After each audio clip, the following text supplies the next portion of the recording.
मैं यही रहूंगा, मैं नहीं जाऊंगा। बहुत समय पहले एक गांव था जो एक बड़े बांध के पास बसा हुआ था। बांध के पास होने की वजह से वह गांव हमेशा डूबने के खतरे में रहता था। एक दिन अचानक बहुत तेज बारिश होने लगी। बारिश इतनी ज्यादा थी कि बांध का पानी उफान मारने लगा। गांव के लोग डर गए। अरे, गांव का मुखिया बोला, हमें जल्दी गांव छोड़ना होगा। सभी लोग अपनी अपनी बैलगाड़ियों में सामान भरकर गांव छोड़ने लगे। तभी मुखिया ने देखा कि एक लड़का पप्पू अभी भी गांव में ही है। मुखिया बोला, पप्पू, तुम क्यों नहीं जा रहे? पप्पू ने कहा, मैं कहीं नहीं जाऊंगा। मैं यही रहूंगा, मैं नहीं जाऊंगा। चाहे कुछ भी हो जाए, मैं यही रहूंगा। इधर बारिश लगातार हो रही थी और पानी गांव की तरफ बढ़ रहा था। लेकिन कुछ समय बाद अचानक बारिश रुक गई। पप्पू यह देखकर बहुत खुश हुआ।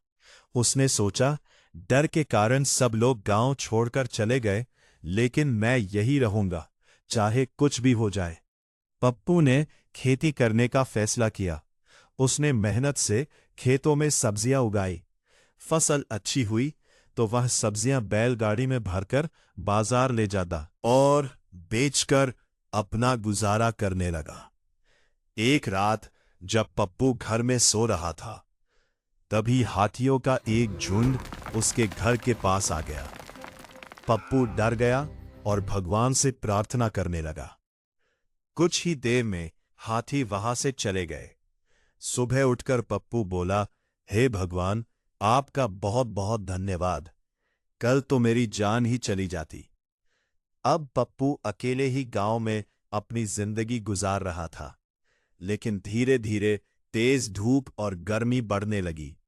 गर्मी के कारण बांध का पानी कम होने लगा और उसकी पूरी फसल सूख गई।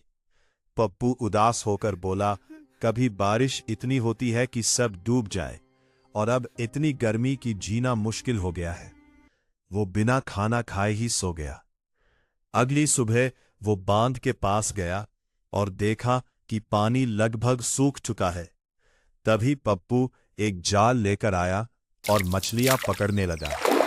वो मछलियां पकड़कर बाजार ले जाता और उन्हें बेचकर अपना खर्च चलाने लगा। कुछ दिनों बाद फिर से बारिश शुरू हो गई।